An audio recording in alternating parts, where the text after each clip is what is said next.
అందరికీ నమస్కారం. నేను మీ సింగర్ ప్రవస్తి. సో నేను ఇప్పుడు ఈ వీడియో చేయడానికి కారణం పాడతా సిల్వర్ జూబ్లీ సిరీస్లో జరిగిన ఇంజస్టిస్ అంతా ఎక్స్పోజ్ చేద్దామని. మీ అందరికీ తెలుసు నేను దానిలో పార్టిసిపేట్ చేశానని. సో అక్కడ ఏదైతే జరిగిందో అదంతా నేను ఇక్కడ క్లియర్గా చెప్తాను వీడియోలో. స్టోరీస్ పెట్టాను, చాలా మంది థౌజండ్స్ ఆఫ్ రిప్లైస్ వచ్చాయి స్టోరీకి ఏం జరిగింది అని. సో దీనిలో అంతా నేను క్లియర్గా ఎక్స్ప్లెయిన్ చేస్తాను. మిస్ అవ్వకుండా లాస్ట్ వరకు ఈ వీడియోని చూడండి. సో ఈ వీడియో చేద్దాం అనుకునే ముందు చాలా మంది ఆపడానికి వచ్చారు నన్ను ఈ మ్యూజిక్ ఫీల్డ్ నుంచి.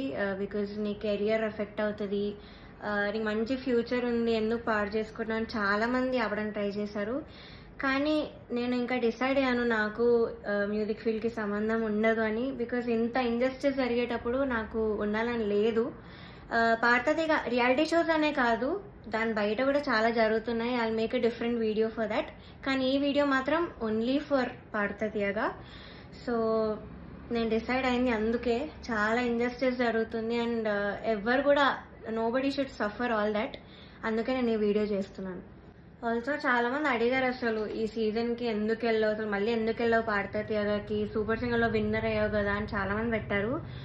ద రీజన్ ఇస్ యాక్చువల్లీ నేను 2017లో ఎస్పీబీ సార్ ఉన్నప్పుడు పాడాను. చాలా చాలా బాగా జరిగింది ఆ సీజన్. అసలు ఎలాంటి ట్రామాటిక్ ఎక్స్పీరియన్స్ అవ్వలేదు, చాలా హ్యాపీగా సాగిపోయిన సీజన్ అంతా కూడా. అప్పుడు డైరెక్టర్ శాస్త్రి అంకుల్ ఉండేవాళ్ళు అండ్ ప్రొడక్షన్ హౌస్ కూడా డిఫరెంట్ ఉండేది అప్పట్లో, ఇప్పుడున్న ప్రొడక్షన్ కాదు. సో అది చాలా పీస్ఫుల్గా చాలా బాగా జరిగింది ఫైనల్స్ వరకు కూడా. అండ్ నాకైతే చాలా ఐవ్ లెర్న్ సో మచ్ ఆ సీజన్లో, చాలా బాగుండింది. సో అదే ఎక్స్పెక్టేషన్తో ఈ సీజన్కి వచ్చాను. ఆల్సో ఎక్స్పోజర్ వస్తుంది కదా అని. సూపర్ సింగర్ విన్నాక నాకు అంత ఆపర్చునిటీస్ ఏం రాలేదు. సో దీనిలో చేస్తే వస్తుంది కదా, ఎక్స్పోజర్ ఉంటుంది కదా అని ఒక థాట్తో వచ్చాను. అండ్ దానిలో తప్పేం లేదు కదా. సో ఆ ఒక్క థాట్తోనే నేను ఈ సీజన్కి వచ్చాను. కానీ అంతా ఆపోజిట్ జరిగింది. సో మొన్న థర్డ్ షెడ్యూల్ షూట్ అయింది. టాప్ 12లో నన్ను ఎలిమినేట్ చేశారు. యాక్చువల్లీ ఫస్ట్ షెడ్యూల్ నుంచి కూడా చాలా జరిగాయి. అప్పుడే నేను క్విట్ అవుదాం అనుకున్నాను, బట్ కాంట్రాక్ట్ సైన్ చేశాను. So I had no option. మీరు అనుకోవచ్చు ఎలిమినేట్ అయింది కాబట్టి ఇదంతా ఇప్పుడు కోపంతో చెప్తుందేమో అని. కానీ కాదు, ఉన్నప్పుడు నేను చెప్పలేను. కానీ ఎలిమినేట్ చేశాక నాకు ఆ ధైర్యం వచ్చింది అంతా చెప్పడానికి. సో జడ్జెస్ గురించి కానీ అక్కడ ఆ ప్రొడక్షన్ వాళ్ళు ఎలా ట్రీట్ చేశారని కానీ నేను అంతా దీనిలో బయట పెడతాను. సో నేను ఒక గుడ్ థింగ్తో స్టార్ట్ చేస్తాను. పాడతాలో ఒక good thing orchestra. Krishna uncle వాళ్ళు ఆ సీజన్లో ఎవరైతే ఉన్నారో వాళ్ళే ఈ సీజన్లో కూడా ఉన్నారు. వాళ్ళు మాత్రం చాలా సపోర్ట్ చేశారు, అందరితో ఒకేలా ఉంటారు. అండ్ మెంటర్ శ్రీనివాస్ సార్, ఆయన కూడా నన్ను ఎప్పుడు కూడా you are the most talented అని మొన్న కూడా నాతో వచ్చి చెప్పారు. సో వీళ్ళిద్దరికి మాత్రం I'm very very thankful. They are my favourite people. So this is the only good thing పాడతాగా ఈ సీజన్లో. సో ఫస్ట్ నేను జడ్జెస్ దగ్గర నుంచి స్టార్ట్ చేస్తాను. ఫస్ట్ సునీత గారు. Of course she is very beautiful. మీరు అంతే కైండ్ అని కూడా అనుకుంటారు, బట్ బ్యూటీకి కైండ్నెస్కి ఎప్పుడు కూడా లింక్ ఉండదు. సో ఓకే, మీరు అబ్జర్వ్ చేయండి ఫస్ట్ ఎపిసోడ్ నుంచి కూడా ప్రతిసారి నేను స్టేజ్ మీదకి వచ్చిన ప్రతిసారి వాడు ఒక ఫేస్ ఇస్తారు. అది ఎవ్వరికి పెట్టరు ఆ ఫేస్, బట్ ఓన్లీ నాకు ఆ డిస్గస్టెడ్ లుక్ పెడతారు ఫేస్ మీద. ఇది యాక్చువల్లీ చాలా మంది వెల్ విషర్స్, నా ఫ్యాన్ పేజెస్ అందరూ కూడా నన్ను అడిగారు. కాబట్టి నేను స్క్రీన్ షాట్స్ పెడతాను. ఇది ఎందుకు ఇలా did something happen behind the screen, ఏమైనా అయ్యిందా మీ ఇద్దరికి, లేకపోతే ఏమైనా గొడవ అయిందా అని ఇలా చాలా మంది అడిగారు. ఎందుకు ఆవిడ అలా ఫేస్ పెడుతున్నారు మీరు రాగానే అని. సో కానీ నేను చాలా డిఫెండ్ చేయడానికి ట్రై చేశాను. బికాజ్ నాకు అప్పుడు తెలీదు, నేను ఏదో అలా ఆలోచిస్తున్నాను, వీళ్ళందరూ అలా ఆలోచిస్తున్నారేమో అనుకున్నాను. నాకు తెలియదు అప్పట్లో, ఐ డెంట్ రియలైజ్. సో నేను డిఫెండ్ చేశాను కూడా. సో నాకు ఎప్పుడు క్లారిటీ వచ్చిందంటే అంతరామమయం పాడే ముందు సౌండ్ చెక్ అయ్యేటప్పుడు ఇన్ ఇయర్స్ పెట్టుకున్నాను. అండ్ ఆవిడ దగ్గర ఒక మైక్ ఉంది, అది ఆన్ ఉంది. అది పాపం వాడికి తెలీదు, మైక్ ఆన్ ఉంది, నేను ఇన్ ఇయర్స్ పెట్టుకున్నాను. సో కీరవాణి గారితో ఇలా చెప్తున్నారనమాట, ఈ అమ్మాయికి అసలు హై రేంజ్ వాయిసే కాదు, హై పిచ్ రాదు, కానీ మేనేజ్ చేసేస్తాను మీరు చూడండి, ఈ సాంగ్లో తెలుస్తుంది చూడండి మీకు, అది ఇదని చాలా ఎక్కిస్తున్నారు సార్కి. And it hurt me so bad stage మీద నించున్నప్పుడు. అప్పటికే నా సెల్ఫ్ ఎస్టీమ్ ఇలా ఆల్మోస్ట్ కిందకి దిగిపోయింది. చాలా ఏడుపు వచ్చేసింది ఆ టైంకి. కంట్రోల్ చేసుకొని లేదు, I have to do this అని నేను అంతరామమయం పాడాను. అండ్ ఆ పాటకు వచ్చిన అప్రిసియేషన్ నాకు ఇంకే పాటకు రాలేదు అప్పటి వరకు.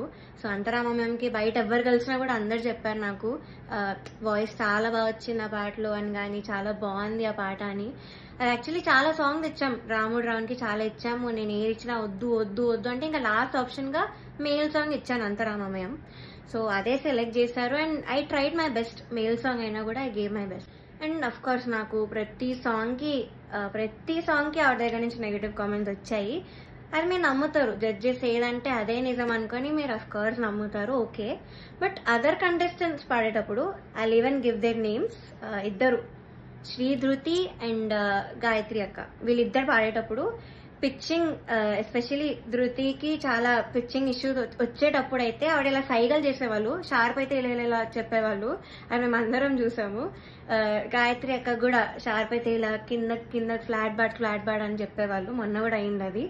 సో అంటే నాకు తప్పు లేకపోయినా మీరు అక్కడ కామెంట్స్ లో చెప్తున్నారు, వీళ్ళు చేశాక కూడా మీరు అక్కడ చెప్పకుండా సైగలు చేస్తున్నారు. సో అక్కడ నాకు నా మీద ఎందుకో గ్రడ్జ్ పెట్టుకున్నారని కూడా అర్థమైంది. Chandrabose garu, we all know he's a lyricist. So ఆయన రెస్పాన్సిబిలిటీ, లిరిక్స్ తప్పులుంటే ఆయన చెప్పాలి. సో నన్ను ఫస్ట్ 2 ఎపిసోడ్స్ బాగా మెచ్చుకున్నారు. ఇలాగ ప్రతి నోట్ గానీ భావం గానీ అసలు వదలకుండా పాడుతామని కూడా చెప్పారు నాకు.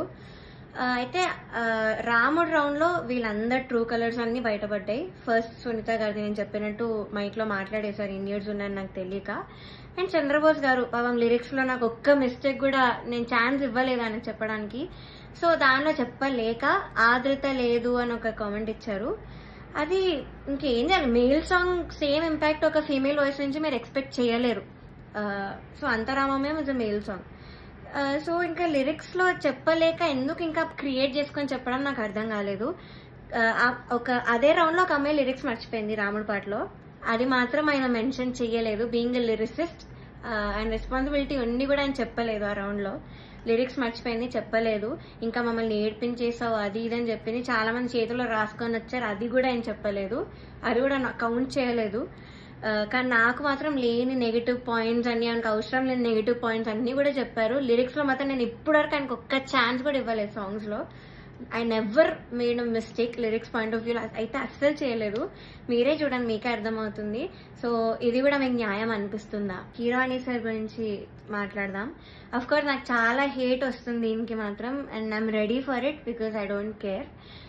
పర్సనల్లీ నాకైతే నెగటివ్ కామెంట్స్ రాలేదు ఆయన దగ్గర నుంచి. బట్ సెట్ లో ఎలా మాట్లాడతారు, అసలు ఏం చెప్తారు అనేది నేను ఇక్కడ చెప్తాను. పాయింట్ నెంబర్ 1, మెలడీస్ పాడిన వాళ్ళకి మాత్రం వాళ్ళు ఎలా పాడినా కూడా నేను ఆటోమేటిక్ గా మంచి స్కోర్ తీస్తాను. ఆయన నోట్తో ఆయనే చెప్పారు. So he's very bias towards melody songs and his compositions. ఎలా పాడినా కూడా మార్క్స్ వేసేస్తారు. అయినే కాదు, అక్కడ ఉన్న సునీత గారు, చంద్రబోస్ సార్ కూడా, వీళ్ళందరూ కూడా అంతే. వాళ్ళ సాంగ్స్ పాడితే మాత్రం స్కోర్స్ ఆటోమేటిక్ గా మంచిగా వచ్చేసాయి. సో ఇది పాయింట్ నెంబర్ 1.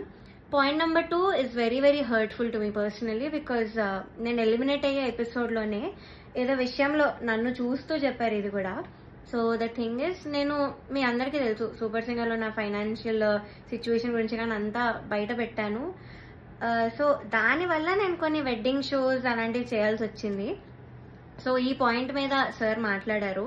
ఏమన్నారంటే అసలు వెడ్డింగ్ షోస్ చేసేవాళ్ళు నా దృష్టిలో సింగర్సే కాదు, నాకు చాలా అసహ్యం, it's like you're disrespecting music అని ఈ మాట అన్నారు. చాలా చాలా బాధ అనిపించింది, అదేంటి అంత స్టేజ్ లో ఉన్నాయని ఇలా మాట్లాడారేంటి అని.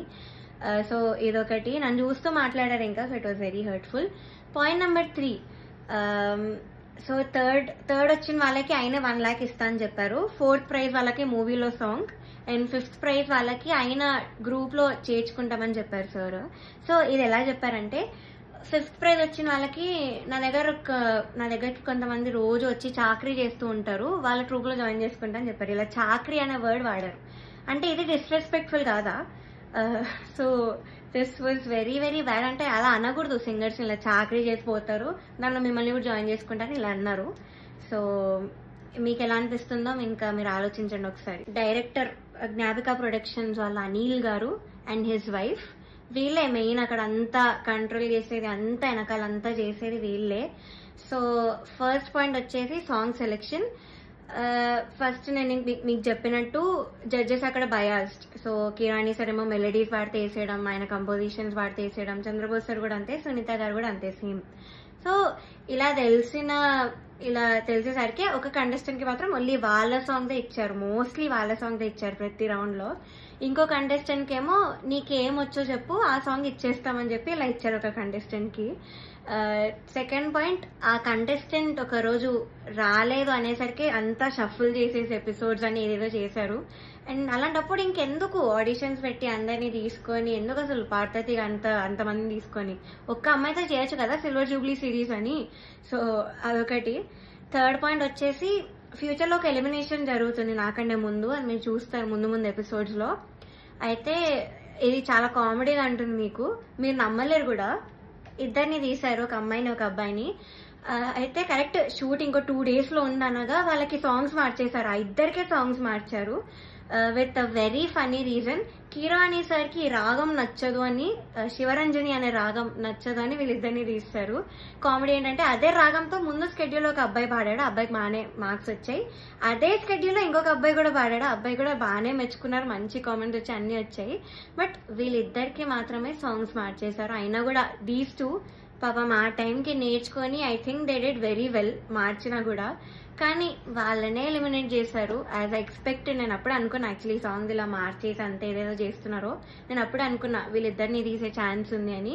And the thing is, కిరాణి sir రాగం నచ్చకపోతే మరి ఎందుకు చేశారో తెలీదు. అంతర్యామి అనే పాట అదే రాగంలో చేశారు. బట్ ఏమో ఆ ఫన్నీ రీజన్స్ అయితే వీళ్ళిద్దరు సాంగ్స్ అయితే తీసేశారు కరెక్ట్ ఎలిమినేట్ చేసే ముందు. అండ్ నౌ నేను ఎందుకు అంత మెంటలీ ఎఫెక్ట్ అయ్యాను అని ఇప్పుడు చెప్తాను. ఫస్ట్ థింగ్, నేను చెప్పినట్లు డిస్క్రిమినేషన్, అది ఇంకా జడ్జెస్ యొక్క డిస్గస్టెడ్ లుక్తో నన్ను చూడడం, ఎప్పుడు ఒక చీడ పురుగుని చూసినట్టు చూడడం. They treated me like I'm worthless. So అలా ట్రీట్ చేశారు, జోక్స్ వేశారు వాళ్ళు కూడా నా బాడీ మీద. ఇవన్నీ నాకు ఆడియన్స్ ద్వారా తెలిసింది, వాళ్ళకి వినిపిస్తుంది కాబట్టి వాళ్ళు పక్కనే ఉంటారు. సో నేనైతే అస్సలు ఎక్స్పెక్ట్ చేయలేదు, ఇలాంటి జడ్జెస్ దగ్గర నుంచి అయితే అస్సలు ఎక్స్పెక్ట్ చేయలేదు.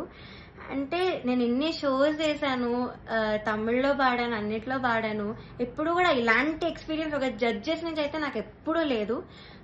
శ్వేతామోహన్ గారు ఇప్పటికి కూడా మాట్లాడతాను, నన్ను ఏంజల్ అంటారు, the sweetest, the most talented అంటారు. అలాంటిది ఇక్కడ వీళ్ళని నన్ను ఇలా ట్రీట్ చేస్తున్నారు, ఇలాంటి మాటలు అంటున్నారని చాలా చాలా బాధ అనిపించింది. అండ్ సెకండ్ థింగ్, ప్రొడక్షన్ వాళ్ళు ఎస్పెషల్లీ అవుట్ఫిట్స్ విషయంలో మమ్మల్ని బొడ్డు కిందకి కట్టుకో, సారీస్ ఇచ్చి కిందకి కట్టుకో, ఇలా ఎక్స్పోజింగ్ చేయన్న వేలో చెప్పారు. చాలాసార్లు తిప్పేవాళ్ళు నన్ను ఎస్పెషల్లీ కరెక్ట్ పాడే ముందు. అంటే ఎగ్జాస్ట్ అయిపోయేదాన్ని ఆ టైంకి, అయినా కూడా ఐ గేవ్ మై బెస్ట్, అది వేరే విషయం. అండ్ ఇలా బాడీ షేమింగ్, ఆ కాస్ట్యూమ్ డిజైన్ అయితే నా ఫేస్ మీద అన్నాడు, ఇలాంటి బాడీకి నేను ఇంకేం ఇవ్వగలను అన్న మాట అన్నాడు. ఏమో ఐ వాజ్ వెరీ వెరీ చాలా చాలా ఎఫెక్ట్ అయినాను మెంటలీ ఈ విషయంతో మాత్రం. సెల్ఫ్ ఎస్టీమ్ కానీ కాన్ఫిడెన్స్ కానీ అంతా లేకుండా పోయింది వీళ్ళనే మాటల వల్ల. అండ్ మీరు ఒకటి గమనించుంటే ఎస్పీబీ సార్ ఉన్నప్పుడు మాత్రం ఇలాంటి కుళ్ళు జోకులు, కామెడీలు, డాన్సులు చేయడం మాత్రం ఎప్పుడూ కూడా లేదు. మీరు ఒక్కసారి అన్ని సీజన్స్ రివైండ్ చేసుకొని చూడండి, నా సీజనే చూడండి 2017లో. కానీ ఎప్పుడైతే జ్ఞాపిక ప్రొడక్షన్ అనేది వచ్చిందో అప్పటి నుంచి ఇవన్నీ స్టార్ట్ అయ్యాయి. So they the main reason ఈ పార్వతిగా ఇలా అయిపోవడానికి కారణం వాళ్ళే. మమ్మల్ని ఇలా డాన్స్లు వేయమని, అదేవో కుళ్ళు జోకులు చెప్పమని.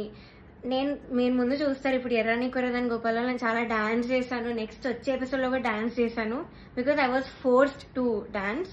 సో చేశాను. నేను ఇప్పటివరకు అయితే అంత డాన్స్ ఎప్పుడూ చేయలేదు రియాలిటీ షోలో, కానీ చేశాను, మీరే చూస్తారు. అండ్ మాకు ట్రాన్స్పోర్ట్లో ఒక కంటెంట్ మేనేజర్ మాతోనే వచ్చేవాళ్ళు కార్లో, బికాజ్ మా ఇంటి పక్కన ఆయన కూడా ఉంటారు. సో సేమ్ వెహికల్ అయ్యేది. అండ్ ఆయన ఏం చెప్పేవాళ్ళంటే పర్ఫార్మెన్స్ చాలా ఇంపార్టెంట్, మీరు డల్ అప్పట్లో కాదు, మీరు అలా నించొని పాడితే ఎవరు చూడరు, అది ఇది అని ఆయన అన్నారు. And one more thing is, Janaki అమ్మ రౌండ్ జరిగింది. మీ అందరికీ తెలుసు నాకు జానకి అమ్మకున్న బాండింగ్, నా పోస్ట్ కూడా ఉంటుంది అక్కడ ఇన్స్టాగ్రామ్లో. సో అన్ని ఫొటోస్ ఉన్నాయి నా దగ్గర, ఆమెతో అంత ఎక్స్పీరియన్స్ ఉంది అమ్మమ్మతో, చాలా స్వీట్ మెమరీస్ ఉన్నాయి. అవన్నీ నేను చెప్దాం అనుకున్నా కూడా నేను చెప్పనివ్వలేదు స్టేజ్ మీద. అండ్ నా ఫొటోస్, అంకుల్ ఇలా ఫొటోస్ వేస్తారా, సో నేను ఎక్స్పీరియన్స్ అంతా చెప్తాను, నాకు అమ్మమ్మ గురించి నేను మంచిగా చెప్దాం అనుకున్నాను అంటే కూడా నన్ను ఒప్పుకోలేదు. వేరే కంటెస్టెంట్స్ అందరూ ఫీల్ అవుతారమ్మా అది ఇదని చెప్పి నన్ను ఆపేశారు. బట్ కె రాఘవేంద్రరావు గారి ఎపిసోడ్ అయింది మొన్న స్కెడ్యూల్లో. అండ్ ధృతి is very very close to him, అక్కడ ఉన్న అందరితో క్లోజ్, జడ్జెస్తో కూడా ఆఫ్ కోర్స్. సో అయిన ఫొటోస్, తన ఫొటోస్ మాత్రం వేశారు అండ్ తనతో చెప్పించారు. నేను చేస్తే మాత్రం వద్దని, తను చేస్తే మాత్రం మంచిగా చూపించారు, అంత హైప్ చేశారు. ఇది మీకు న్యాయం అనిపిస్తుందా, మీరే చెప్పండి. నౌ థర్డ్ ఫైనల్ స్కెడ్యూల్, అంటే నేను ఎలిమినేట్ అయిన స్కెడ్యూల్ అయితే 4 రౌండ్స్ ఇచ్చారు, 6 గా డివైడ్ చేశారు. కామెడీ ఏంటంటే కొంతమంది క్లాసికల్ రౌండ్, కొంతమంది కాలేజ్ రౌండ్ అంట, ఒక చెత్త రౌండ్ ఒకటి పెట్టారు. దానిలో చెత్త పాసిబుల్ సాంగ్స్ అన్ని ఇచ్చారు, అంటే సింపుల్ గా పాడి పడేసేవి. దానికి క్లాసికల్ రౌండ్ కి మార్క్స్ కి కంపేర్ చేశారు. ఇదొక కామెడీ విషయం ఈ స్కెడ్యూల్లో. మీ అందరికి తెలియాలి కాబట్టి చెప్తున్నాను అంత క్లియర్ గా. సో ఇది జరిగింది. ఓకే, నేను ఎన్నో రాత్రులు వస్తాయి పాడాను డ్యూయట్ రౌండ్ లో, which is Ilaiyaraaja sir and SPB sir round మాట. వాళ్ళ బర్త్డేస్ వస్తున్నాయి కాబట్టి ఈ రౌండ్ ఇచ్చారు. డ్యూయట్ రౌండ్ వేరే ఒక అన్నతో పాడాను. అయితే ఇదైతే I did very very well. Especially orchestra నుంచి చాలా అప్లోజ్ వచ్చింది ఈ పాటకి. నా హై నోట్స్ మీద ఎక్కువ మెచ్చుకున్నారు, చాలా బాగా వచ్చింది, వాయిస్ లో చాలా బాగుండింది, చాలా హాయిగా ఉండింది మైక్ లో. ఆ రోజు వింటుండే సిస్టమ్ లో చెప్పారు ఆ రోజు స్టేజ్ మీద. నాకైతే పక్కకు పిలిచి కూడా చాలా మంది చెప్పారు. కానీ సునీత గారు ఆఫ్ కోర్స్ మళ్ళీ అదే కామెంట్, నీకు రేంజ్ లేదు, నీకు హై నోట్స్ రావు, నీకు స్కేల్ ఎక్కువ అయిపోయింది, యూ ఆల్వేస్ స్ట్రగుల్, మనం దీని మీద మాట్లాడుకోవాలి అని చెప్పారు. I don't think so, because నేను ఎన్ని షోస్ చేశాను. ఎందుకు మన ఎస్పీబీ సరే నన్ను మెచ్చుకున్నారు అప్పుడు పడుతుంది కదా నా హెడ్ వాయిస్ గురించి. అండ్ మన సూపర్ సింగర్ లో శ్వేతా మోహన్ గారు అన్ని లాంగ్వేజెస్ లో పాడారు. ఆవిడ సుజాత మోహన్ గారు అన్ని లాంగ్వేజెస్ లో పాడారు. ఆవిడ నన్ను మెచ్చుకున్నారు. ఇలాగా నీది బేస్ రేంజ్ వాయిస్ అయినా కూడా నువ్వు ఎంత బాగా పాడుతున్నావు, అసలు తెలియకుండా ఎంత బాగా పాడుతున్నావు, ఎంత క్లీన్ గా వినిపిస్తున్న హై నోట్స్ అన్ని కూడా చెప్పారు. తమన్ సార్ కూడా మెచ్చుకున్నాను అనే విషయంలో. కానీ సునీత గారు మాత్రం అదే పాయింట్ మీద చెప్తారు ఎప్పుడు కూడా. సో ఇలా జరిగింది. అండ్ సారేగామే లాస్ట్ నేను ఎలిమినేట్ అయిన రౌండ్ పాడింది సారేగామే. I think that was the best performance. నా కెరియర్ లో కూడా నేను ఇప్పటివరకు నాకు తెలిసి అంతలా పర్ఫార్మ్ చేయలేదు. వస్తుంది, మీరే చూస్తారు నేను ఎలా పాడాను సారేగామే. ఇంకా నాకున్న కోపం అంతా కూడా ఆ సింగింగ్ లో నేను చూపించాను ఆ రోజు. మేడ్ సో మెనీ ఇంప్రూవైజేషన్స్ అప్పటికప్పుడు చేసి పాడాను నేను కొన్ని స్టేజ్ మీద సారేగామేలో. అండ్ ఆ రోజు టాప్ 1 వచ్చిన అమ్మాయి, ఆ అమ్మాయి చంద్రబోస్ గారు పాట పాడింది ఆ కాలేజ్ రౌండ్ లో. సో ఆ పాటలో ఏదేదో ఇంప్రూవైజేషన్స్ చేసింది, అది అవుట్ ఆఫ్ పిచ్చింగ్ ఉండే మోస్ట్ ఆఫ్ దెమ్. అది లాస్ట్ లో లిరిక్స్ మర్చిపోయి నానా అని పాడింది. అది ఆయన కామెంట్స్ లో చెప్పకుండా అంతా అయిపోయాక అందరు క్లాప్స్ కొడుతుంటే పక్కన అనిల్ సార్ తో లిరిక్స్ మర్చిపోయింది అని అన్నాడు. నేను విన్నా, నేను అక్కడ అన్నా. అంటే బయటకు చెప్తున్నారు కాబట్టి, కానీ కామెంట్స్ లో చెప్పట్లేదు, ఆ మార్క్స్ లో కూడా ఆయన చూపించట్లేదు. How great is that. ఇంకొక అబ్బాయి అయితే లిరిక్స్ మార్చేసి ఏదేదో పాడాడు, కామెడీ పాట చేస్తారు. అది కిరాణి సార్ పాటే, అది కూడా అది లిరిక్స్ మార్చేసి ఏదో కామెడీ లిరిక్స్ యాడ్ చేసి పాడేశాడు ఎమోషనల్ సాంగ్. అయినా ఆయన స్టేజ్ మీదకి వచ్చేసి ఆ పాట కోరస్ పాడేసి, ఆయన పాట అంటే అంత ఎక్సైట్మెంట్ వచ్చేస్తుంది ఆయనకి. సో ఆటోమేటిక్ గా స్కోర్స్ కూడా అలానే పడిపోతాయి సేమ్ ఎక్సైట్మెంట్ తో. సో ఇది జరిగింది కరెక్ట్ ఎలిమినేషన్ ముందు అదే రౌండ్ లో. ఇంకా ఎలిమినేషన్ రౌండ్ వచ్చేసరికి ఫస్ట్ చంద్రబోస్ గారు లేచి వెళ్ళిపోయారు. నాకు పని ఉంది, హ్యావ్ టు గో, అది నిజమో కాదో ఎవరికి తెలీదు, బట్ హీ లెఫ్ట్. మంచిగా హ్యాపీగా వెళ్ళిపోయారు ఆయన. కరెక్ట్ 5-6 ఉన్నప్పుడు కిరాణి సార్ ఈయన కూడా లేచి వెళ్ళిపోయారు. హీ వాజ్ లైక్ నాకు ఈ టెన్షన్ నా వల్ల కాదు, నాకు ఇంకేం సంబంధం లేదని లేచి వెళ్ళిపోయారు. బికాస్ ఆయన మనస్సాక్షికి తెలుసు అక్కడ. సో లేచి వెళ్ళిపోయారు. కానీ సునీత గారు మాత్రం అఫ్ కోర్స్ నా మీద అంత గ్రడ్జ్ ఉన్నప్పుడు నేను ఎలిమినేట్ అవ్వడం చూడాలి కదా. సో ఆవిడ మాత్రం అలానే కూర్చున్నారు, ఎంత ఒక ఈవిల్ స్మైల్ తో ఫేస్ మీద. I still remember that face, నా మైండ్ లో తిరుగుతుంది అది. నేను మాత్రం ఏడుపు కంట్రోల్ చేసుకుంటున్నా. కంట్రోలింగ్ లేదు, ఐ షుడెంట్ క్రై. నన్ను ఇంత టార్చర్ పెట్టారు, నేను ధైర్యంగా బయట పెట్టాలి, దానికి నేను ఏడవకూడదు, నేను మంచిగా ఎలిమినేట్ అవ్వాలి హ్యాపీగా అనుకున్నాను. సో నేను మాత్రం మంచి స్మైల్ పెట్టుకొని నించున్నా. అయితే లాస్ట్ ముగ్గురు ఉన్నాం లాస్ట్ కి. ఒకరు సేవ్ అయ్యారు, నేను ఇంకా ఇంకొక అన్న ఎలిమినేట్ అయిపోయాము, ఇద్దరం ఎలిమినేట్ అయ్యాము. అయ్యాక నాకు కొంచెం ఐ గాట్ ఎమోషనల్ గా అయినా కంట్రోల్ చేసుకుని వెంటనే ఐ గేవ్ అ స్మైల్. అయితే my mother she saw all of these కదా. సో ముందు నుంచి తట్టుకుంటూ వస్తున్నాం, ఇంకా తన వల్ల కాలేదు. సో మా మదర్ స్టేజ్ మీదకి వచ్చి నన్ను తీసుకెళ్ళిపోవడానికి ట్రై చేశారు అక్కడి నుంచి. ఆ ట్రాఫీ ఇవేం తీసుకోకు, వద్దు వెళ్ళిపోదామని. సో అదే ఎమోషనల్ మైండ్ సెట్ తో సునీత గారి దగ్గరికి వెళ్ళి ఎందుకు ఇంత అన్యాయం చేశారు అని ఇలానే అనింది మా మదర్. బట్ సునీత గారు ఆవిడ రిప్లై మాత్రం, నువ్వు వెళ్ళి ఇక్కడ ముందు ఇక్కడి నుంచి దయచేయి అనింది. ముందు ఇక్కడి నుంచి బయటకు వెళ్ళిపో అన్న వేలో ఆవిడ మాట్లాడారు. ఇలానే నువ్వు అన్నారు, which was very very cheap. అసలు ఎవరు ఎక్స్పెక్ట్ చేయరు అలాంటి జడ్జ్ నుంచి ఇలాంటి మాటలు వస్తాయని. నేను కూడా ఎలిమినేట్ అయిన షోస్ కూడా ఉన్నాయి. నేను తమిళ్లో బాగా ఎలిమినేట్ అయ్యాను టాప్ 5 లో, హాఫ్ మార్క్ లో ఎలిమినేట్ అయ్యాను అది కూడా. అప్పుడు మేమేమి ఇలా ఎమోషనల్ అయిపోయి ఏం చేయలేదు, బికాస్ ఆ జడ్జెస్ అంత బాగా మాట్లాడారు కాబట్టి మాతో. చిత్రామ్మ ఎంత బాగా మాట్లాడతారు, ఇప్పుడు కూడా ఎంత బాగా ట్రీట్ చేస్తారు. ఆవిడ కాల్ చేసి కూడా మాట్లాడాను నేను ఎలిమినేట్ అయ్యాక. మమ్మీతో మాట్లాడారు, మనో సార్ కాల్ చేశారు, మాల్గుడి సుబ్బమ్మ మాట్లాడారు. అలా మాట్లాడతారు కానీ నువ్వు ఇక్కడి నుంచి వెళ్ళిపో, దయచేయి ఇక్కడి నుంచి దయచేయి అని అలా చెప్పారు ఆవిడ. అలాంటి వాళ్ళని మీరు ఇక్కడ ఎంత హైప్ చేసి పైన పెడతారో ఐ డోంట్ అండర్స్టాండ్ వై. ఇప్పటికైనా మీకు అర్థం కావాలి వాళ్ళ గురించి. కానీ ఎందుకో మీ మైండ్ సెట్స్కి ఎక్కదు. నాకు డౌటే, నేను చెప్పేది కూడా మీకు ఎక్కుతుందో లేదో. కానీ నేనైతే అంత ధైర్యంగా బయట పెట్టాను, బికాజ్ నేను ఈ కెరియర్ వదిలేద్దామని డెసిషన్కి వచ్చాక నేను ఇవన్నీ బయట పెడుతున్నాను. బికాజ్ నాకు ఇంకా రావు ఆపర్చునిటీస్, ఎందుకంటే పెద్ద పెద్ద నేమ్స్ తీసుకున్నాను, వీళ్ళందరూ మీరు చెప్పాను కాబట్టి నాకు ఇంకా ఉండదు ఈ మ్యూజిక్లో. నాకు ఇంకా ఎలాంటి ఛాన్స్ అనేది రాదు. నేను అది డిసైడ్ అయ్యే ఇవన్నీ పెట్టాను. ఈ వీడియో చేయడానికి మెయిన్ రీజన్ వచ్చేసి మీరు ఇదంతా చూసి ఇప్పటికైనా రియలైజ్ అయ్యి ఇలాంటి ఫ్రాడ్ షోస్ అన్ని కూడా చూడడం మానేసి, ఆ స్పాన్సర్స్ కూడా స్పాన్సర్ చేయడం మానేసి బ్యాన్ చేస్తారని ఒక హోప్తో నేను చేశాను ఈ వీడియో. అండ్ నాలా చాలా మంది సఫర్ అయిన వాళ్ళు ఉన్నారు, కానీ ధైర్యం లేక కెరియర్ గురించి ఆలోచించి చాలా మంది మాట్లాడకుండా ఆగిపోయారు. నేను మాత్రం కెరియర్ వదిలేస్తున్నాను కాబట్టి ఇదంతా చెప్తున్నాను కెమెరా ముందు ధైర్యంగా. సో జడ్జెస్, మీరు ఆ సీట్లో కూర్చున్నప్పుడు మీకు ఒక రెస్పాన్సిబిలిటీ ఉంది, జస్టిస్ చేసే ఒక రెస్పాన్సిబిలిటీ. కానీ మీరు అది చేయకుండా మీ ఇష్టం వచ్చిన వాళ్ళని తెచ్చి మా అమ్మాయివే నువ్వు, నేను బుడతల బ్యాచ్ నుంచి నువ్వు అప్పటి నుంచి చూస్తున్నాను అది ఇది అని చెప్పి ఇవన్నీ చేసి మీరు సరస్వతి అమ్మవారిని అవమానం చేస్తున్నట్టు, మీరు షేమ్ చేస్తున్నట్టు, ఇన్సల్ట్ చేస్తున్నట్టు సరస్వతీదేవిని. సో మీరు ఇలా చేసే పని అయితే ప్లీజ్ డోంట్. సీట్లో కూర్చోకండి. ఇంకా చిత్రమ్మ, ఎస్పీ శైలజమ్మ, మనో గారు వీళ్ళు ఉంటే ఎంత బాగుంటుంది ఒక ఆ ప్లేస్ లో, ఎంత బాగుంటుంది ఆ జడ్జ్మెంట్. సో అది మాత్రం చేయకండి, because what all you doing is injustice. మాలాంటి లైఫ్తో ఆడుకుంటున్నారు. ఇలా మాకేం పవర్ లేదు, మనీ లేదు, we can buy anybody bribes ఇచ్చి గిఫ్ట్స్ ఇచ్చి మేము అవేం చెయ్యలేము. నాకు అందుకే ఆపర్చునిటీస్ కూడా రాలేదు. వచ్చినవి కూడా ఇలాంటి కొన్ని క్యారెక్టర్స్ మధ్యలో వచ్చి లాగేసుకున్నారు అన్ని ఆపర్చునిటీస్. సో దయచేసి ఇలా ఒక లైఫ్తో ఆడుకోకండి. మీకు అంత ఇన్జస్టిస్ చేయాలంటే అలా కూర్చోకండి, అసలు జడ్జెస్ సీట్లోనే కూర్చోకండి. వాళ్ళు వేరే వాళ్ళని పెట్టుకుంటారు, ఇలా చిత్రామ్మ ఇలాంటి వాళ్ళని ఏదో ఒకటి చేసి పెట్టుకుంటారు. That is the right thing to do.